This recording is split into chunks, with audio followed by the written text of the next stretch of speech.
સ્વાગત છે. વિશેષ કરીને આજના દિવસે અમારી સાથે ઉપસ્થિત અમારા મીડિયાના કન્વીનર યજ્ઞેશભાઈ, શ્રદ્ધાબેન, જુબિનભાઈ, જયરાજસિંહજી, આપ સૌ દેશની એક એવી પરિસ્થિતિ કે જેમાં એક રાજકીય પક્ષ એમના નેતા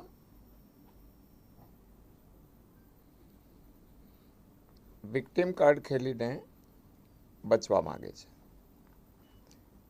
પરંતુ જે રીતે નેશનલ હેરાલ્ડની સ્થાપના થઈ, ઇટ ઇઝ પ્રી ઇન્ડિપેન્ડન્સ, અને એનો મોટિવ હતો આઝાદીની લડાઈ. 3 ભાષામાં ચાલતા નેશનલ હેરાલ્ડની સ્થાપનાથી શરૂ થઈને થયેલો આ ઇતિહાસ ભારતના રાજનૈતિક ઇતિહાસમાં કેવી રીતે મેનિપ્યુલેશન થઈ શકે અને હાઉ ઇટ કેન બી કેપ્ચર્ડ, એનું જીવતો જાગતો ઉદાહરણ નેશનલ હેરાલ્ડ કેસ છે. અને જે વિક્ટિમ કાર્ડની વાત કરે છે, તો આ કેસની શોધની શરૂઆત થઈ હતી 2012થી. દે આર ઓન બેલ. નામદાર સુપ્રીમ કોર્ટે પણ જેને કોશ ન કરી, means it has got the evidential proof. એના આધારે માનનીય સુબ્રમણ્ય સ્વામીજીના જે ઇન્વેસ્ટિગેશન હતું, એમણે જે કંઈ સબમિટ કર્યું હતું, એના આધારે જુદી જુદી તપાસ એજન્સીઓ દ્વારા પૂછપરછ પણ કરવામાં આવી. માત્ર મુક્તિ હાજર રહેવા માટેથી આપવા આવી હતી, એક્વિન્ટલ નહોતું. અને એ સતત ચાલતા આ ઇન્વેસ્ટિગેશનના આધારે 2011માં જ્યારે નેશનલ હેરાલ્ડને એક નવી જ કંપની યંગ ઇન્ડિયા ઊભી કરી અને જેના મોટા ભાગના શેર માતાજી અને બેટાજી પાસે અબાઉટ 76%, અને બાકીના 24%માં મોતીલાલ વોરા અને બાકી કોંગ્રેસના ઓસ્કાર ફર્નાન્ડિસ. તો ઈરાદો શું હતો? એમની સરકાર આટલા વખત રહીને 90 કરોડનું દેવું જો નેશનલ હેરાલ્ડ પર હોય તો 3 છાપા હતા, હિન્દી, અંગ્રેજી, ઉર્દુ. 25-25 લાખ રૂપિયાની જાહેરાત આપી હોત ને તો પણ આ દેવામાં ના આવત. પણ એમ નહોતું કરવું. 2008માં બંધ થઈ ગયું. બંધ થવાના કારણો તો જે હોય તે, એમના કર્મચારીઓના પગાર હોય, એમના કંઈ ટેક્સેશન હોય, બાકીના લાયબિલિટીઝ હશે. પરંતુ એક પોલિટિકલ પાર્ટી, કોંગ્રેસ પાર્ટી, જેનો વહીવટ કરતા નેશનલ હેરાલ્ડના પણ સીધો વહીવટ કરતા હતા મોતીલાલ વોરા, યંગ ઇન્ડિયાનો પણ એ જ કરતા હતા. એક મોતીલાલ વોરા એમ કહે છે કે અમને આપી દો, અને બીજા મોતીલાલ વોરા એમ કહે છે લઈ લો. આ ઘટના છે. ઘટનાના તથ્યમાં એવું છે કે માત્ર 5 લાખ રૂપિયાની યંગ ઇન્ડિયા બને છે, જેનું રજિસ્ટ્રેશન માત્ર 5 લાખ રૂપિયાથી થયું, જેના મોટા ભાગના શેર માનની સોનિયા ગાંધીજી, સુપુત્ર શ્રી રાહુલ ગાંધીજી, એમણે આ શરૂ કરેલી કંપની 50 લાખ રૂપિયામાં એ નેશનલ હેરાલ્ડ ખરીદે છે. જો નેશનલ હેરાલ્ડને સાચા અર્થમાં મુક્ત જ કરવું હતું દેવામાંથી 90 કરોડના, તો એમની પાસે 5-6 હજાર કરોડ રૂપિયાની સંપત્તિ હતી, એકાદી વેચી દેત. એ પણ થઈ શક્યું હોત, પણ એ ન થયું. કારણ કે જે ઈરાદાથી બની હતી યંગ ઇન્ડિયા, જેવી રીતે રાજીવ ગાંધી ફાઉન્ડેશનથી માંડીને જે બધા ફાઉન્ડેશનો ઊભા કર્યા હતા કોંગ્રેસે પોતાના એડજસ્ટ કરવા માટે, એવું જ એક યંગ ઇન્ડિયાનું સ્થાપના થઈ. અને it is so called NGO, non profitable organisation. અને નોન પ્રોફિટેબલ ઓર્ગેનાઇઝેશન 4-5 હજાર કરોડનો પ્રોફિટ 50 લાખમાં કરી નાખે તો સ્વાભાવિક છે કે પ્રશ્ન ઊભા થાય, અને એ પ્રશ્ન ઊભા થયા છે, એમાં ઇન્વેસ્ટિગેશન થયા છે. સીબીઆઈથી માંડીને બધા એમની પાસે જેટલા પણ તથ્યો ઉપલબ્ધ તપાસ પણ થઈ છે. કોંગ્રેસના રાષ્ટ્રીય અધ્યક્ષ મલ્લિકાર્જુન ખડગેજી પણ હાજર થયેલા છે, જવાબ આપ્યા છે. માનની સોનિયા ગાંધીજીના જવાબો છે, રાહુલ ગાંધીજીના પણ જવાબો છે. આ જવાબો પછી પણ કેસ શા માટે કોશ ના થયો અને બેલ જ મળ્યા? આજની તારીખે બેલ પર છે. જો એ નિર્દોષ હોય, મની લોન્ડરિંગ ના હોય, તો એની આર્ટિકલનો વાયોલેશન ન થયું હોય ડીલમાં, તો it could have been better એક્વિન્ટેડ.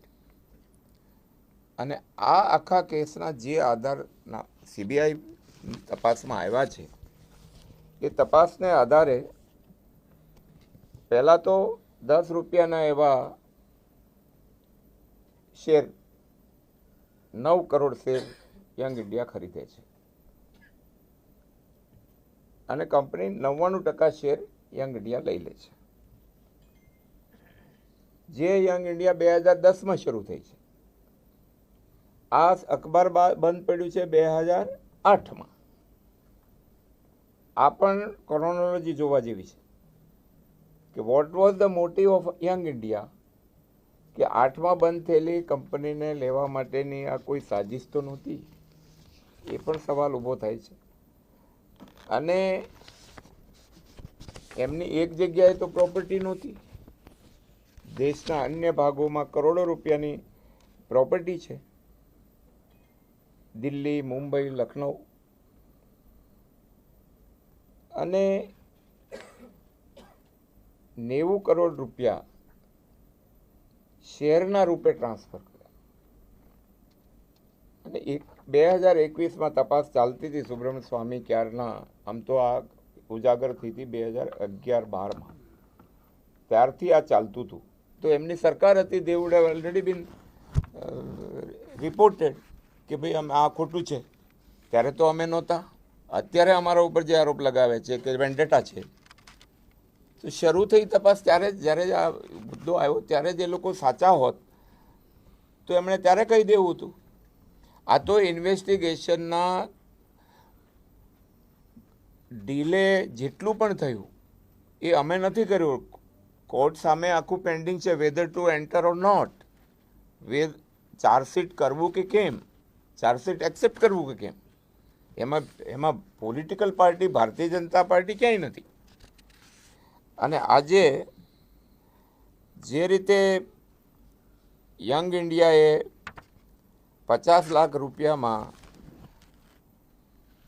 અંદાજે 4-5 હજાર કરોડ રૂપિયાની એક કંપની ખરીદી લે, ખરીદનાર પણ વહીવટી સંચાલક શ્રીમાન મોતીલાલ વોરા, આપનાર પણ મોતીલાલ વોરા, દલાતર પડી જેવું.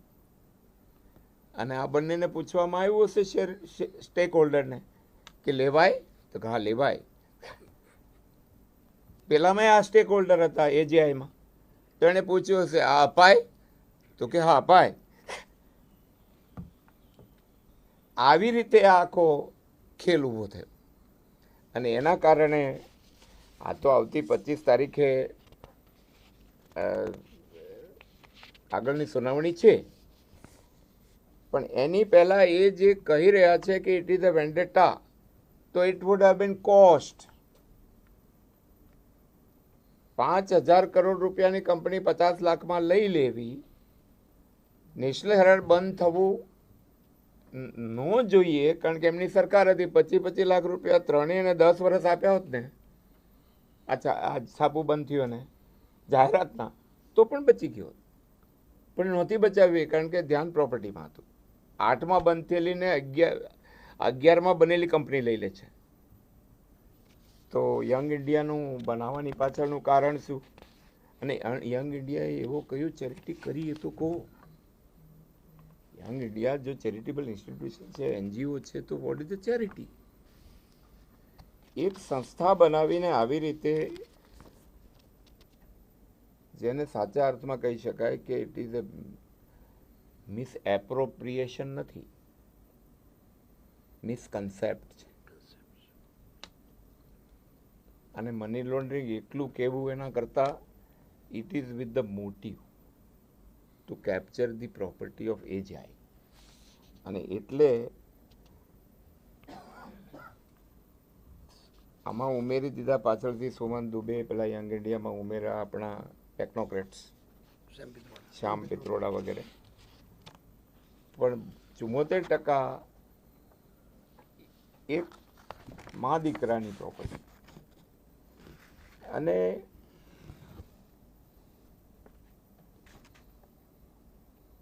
જવાબ બધા આપી આવ્યા છે. કોંગ્રેસ એમ કે છે કોઈ એનજીઓને લોન આપવી એ ખોટી વાત નથી. તો લોન આપી તો 90 કરોડની પ્રોપર્ટી લેવી હતી ને, 6000 કરોડની શું કામ લો છો? વ્યાજ તમારું બહુ મોટું લાગે છે. આ આખા પ્રશ્નો ઊભા થયા છે. નામદાર કોર્ટમાં ચાલશે, પણ વિક્ટિમ કાર્ડ ખલે પહેલા એ લોકો આજે માનની રાહુલ ગાંધીજી ગુજરાતમાં જ છે બનતા સુધી, એક ખુલ્લી કિતાબ આપી દે નામદાર કોર્ટને કે અમે આ ટ્રાન્ઝેક્શન નથી કર્યું, લેનાર પણ અમે નહોતા, દેનાર પણ અમે નહોતા. કારણ કે વહીવટી સંચાલકો પણ એ જ, આપનારા પણ એ જ. અને એને કારણે જે હેતુથી બનેલું હતું national Herald, it was with the Holi, એક પવિત્ર હેતુથી બન્યો હતો. અને ત્યારે અંગ્રેજો સામેની આપણી 37-38માં લડાઈ પણ ચાલતી હતી. એની અંદર 5000થી વધારે એના પ્રાયોજકો હતા જ્યારે શરૂ થયું નેશનલ હેરાલ્ડ. આજે એમાંના બધા ક્યાં? આ ફેમિલી કેમ આવી ગયું? Where are these people? જે 5000 લોકોએ શરૂ કર્યું એ 5000 લોકો ક્યાં છે? તો આ બધા સવાલ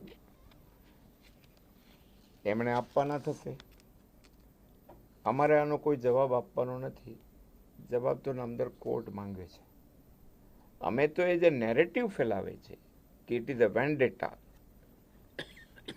આ ઈર્ષ્યાથી પ્રેરિત છે, રાજકીય હેતુથી પ્રેરિત છે, એનો અમારે જવાબ આપવાનો છે. કે રાજકીય હેતુથી પ્રેરિત નથી તો તમે કોશ કરાવી હોત. 8માં બંધ થયેલી કંપની 90 કરોડ રૂપિયા તમે દાનમાં આપો છો અને પાછા 50 લાખમાં ખરીદી લો છો અને બીજું રાઇટ ઓફ કરો છો. તો આ બધા પ્રશ્નો ઊભા થાય છે એક પ્રોપર્ટીને હડપ કરવા માટેની સાજિશના.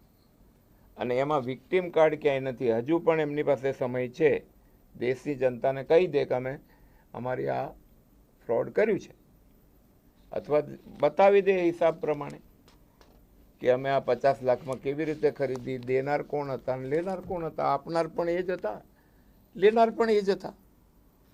એટલે ઘરના હિસાબ થયો છે અને આ ઘરનો હિસાબ બહાર આવ્યો છે. અને એટલે આ બધી ઉજાગર થઈ છે વાત. અને ઇન્વેસ્ટિગેશન અત્યાર સુધી ચાલ્યું જ છે. અને સુબ્રમણ્યમ સ્વામીએ જેની શરૂઆત કરી હતી 11-12માં, તો ત્યારે એમની સરકાર હતી, ત્યારે એમણે જવાબો આપી દેવા જોઈતા હતા. પૂછપરછો શરૂ થઈ ગઈ હતી એ વખતે. અને નામદાર કોર્ટે એમને રાહત કેટલી આપી કે તમે હાજર નહીં રહો તો ચાલશે, તમારા રિપ્રેઝેન્ટેટિવ કાઉન્સિલ હાજર રહે, you need not to be remain present. આટલો એમનો વિષય હતો. અને બધાના નિવેદન એણે નોંધ્યા જ છે, પાર્ટીના નોંધ્યા છે, એમના સ્ટેક હોલ્ડરના નોંધ્યા છે. તો હવે અમારું આટલું જ કહેવાનું છે કે મહેરબાની કરીને વિક્ટિમ કાર્ડ ના ખેલો. Prove yourself, prove yourself in the honourable court. અને આ જે પીએમએલએ કોર્ટમાં ચાલે છે, એમનું કહેવાનું છે કે આ એમાં ન ચાલવો જોઈએ. It is not a money laundering. Case દાખલ જ્યારે કોર્ટે કર્યો હશે ને, ત્યારે કોર્ટે બધા જ પાસા જોઈને નામદાર કોર્ટ દાખલ કરે. કોઈના આક્ષેપોથી કોર્ટ કોગ્નિઝન્સ ના લે. અને એ એમણે જવાબ આપવાના છે. એ જવાબ આપવાને બદલે મેં તો સાંભળ્યું છે કે આંદોલન થશે. એ એમ કે છે અંગ્રેજો સામે અમે લડ્યા હતા, પણ અંગ્રેજો સામે લડવું એ અલગ વાત હતી, સચ્ચાઈ સામે લડવું એ બીજી વાત છે. એટલે ભારતીય જનતા પાર્ટી જ્યારે જ્યારે પણ શાસનમાં આવી છે તો આ બધા જ પ્રશ્નોને ઉજાગર કરવા માટે, after all it is A trust money, it is A public money, તો સ્વાભાવિક છે કે ઉત્તરદાયિત્વના ભાગરૂપે અમે તો, મારો તો કોઈ રોલ નથી, રોલ નામદાર કોર્ટનો છે અને કોર્ટની ઇન્વેસ્ટિગેશન છે. એમાં ભારતીય જનતા પાર્ટી કે અમારું નેતૃત્વ ક્યાંય છે જ નહીં, પણ અમારા પર આક્ષેપ લાગે છે ને એટલે અમારે પ્રેસ કરવાની છે કે વેન્ડેટા છે, પોલિટિકલ જેને કહેવાય કે રાજકીય દુષ્પ્રેરણા છે, આવા બધા શબ્દો આવે છે, બદ ઇરાદા છે. તો ઇરાદો નેક છે, અમે ક્યાંય છીએ નહીં. અમારા વખતે તપાસ નથી શરૂ થઈ, નામદાર કોર્ટમાં કેસ ચાલે છે, સીબીઆઈ ઇન્વેસ્ટિગેશન કરે છે. સત્ય તમારે આપવાનું છે અને સત્ય હશે તો તમને કાંઈ નહીં થાય. શું કામ ગભરાવ છો? વિક્ટિમ કાર્ડ શું કામ ખેલો છો? પ્રજાને શું લેવા દેવા? તમે કરેલા કૃત્યો છે, પ્રજાને શું કામ વચ્ચે લાવો છો? મારું આટલું જ કહેવું છે. આપ સૌનો આભાર.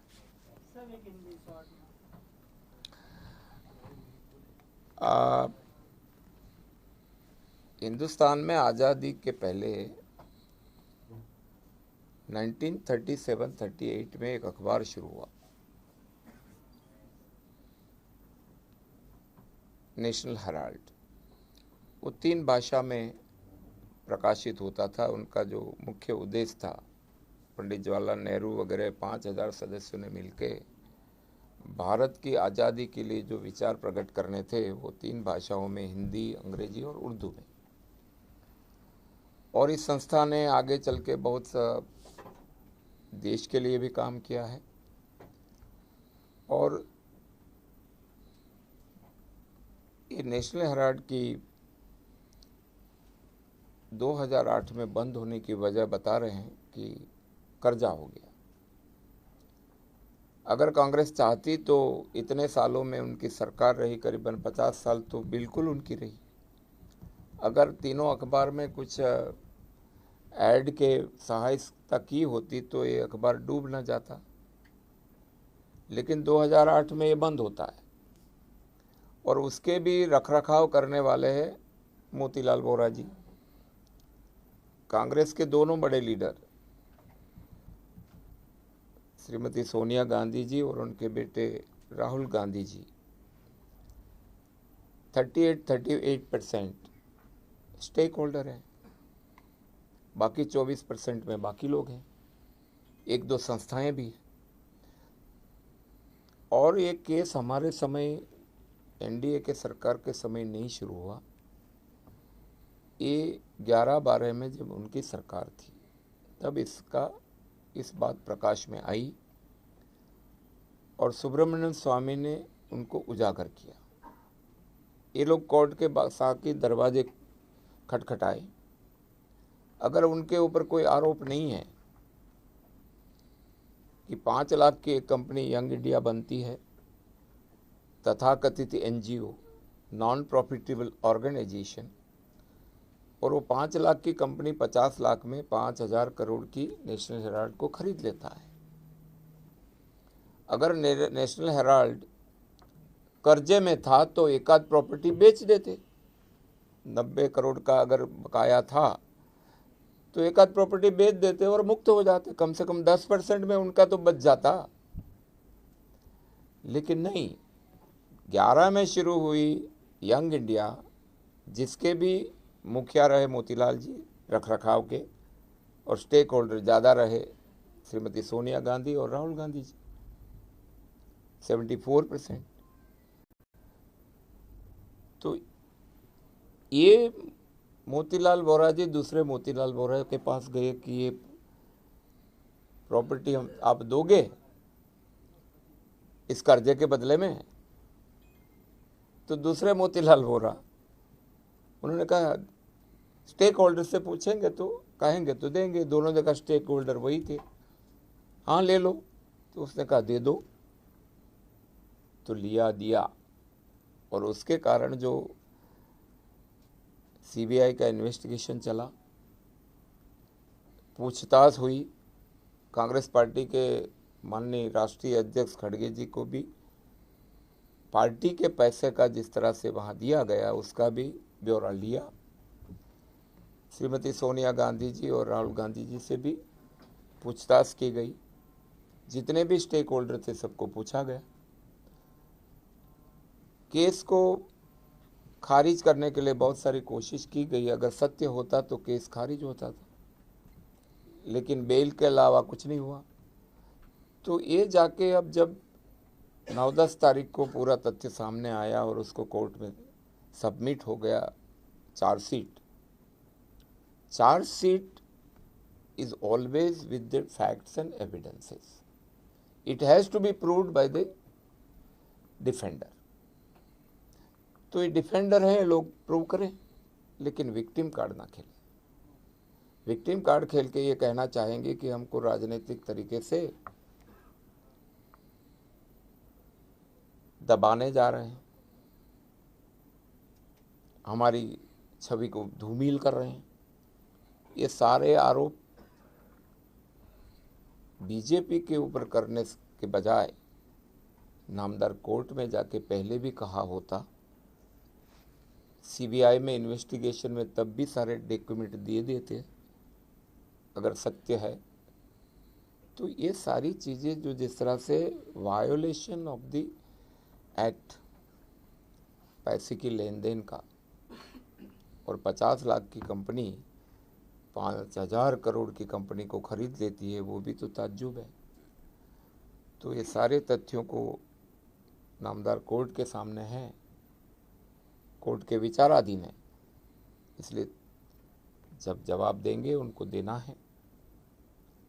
न इसमें भारतीय जनता पार्टी केस करने वाली है, मतलब हमने केस नहीं किया, केस सुब्रमण्यम स्वामी जी ने किया। न तो हम कहीं है, तो भाजपा को कम से कम दोषित न करें। जो भी जवाब देना है ना कोर्ट में दे, और भाजपा को धूमिल करने की कोशिश कम से कम कांग्रेस ना करे। इतने सालों के शासन के बाद एक ही परिवार के पास कितने फाउंडेशन बने हैं, और वो फाउंडेशन की सेवा क्या है देश के लिए? जस्ट अपना नाम ना आए और अपना कारोबार चलता रहे। ये तो अब मोदी जी के नेतृत्व में होने वाला नहीं है, और ये देश में जो भी ऐसा करेंगे उसके ऊपर तो केस वैसे भी होगा।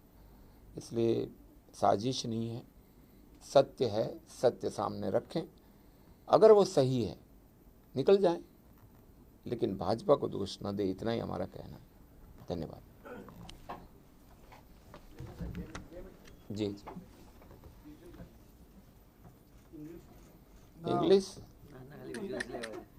इंग्लिश कही दिए, संस्कृत केવું છે?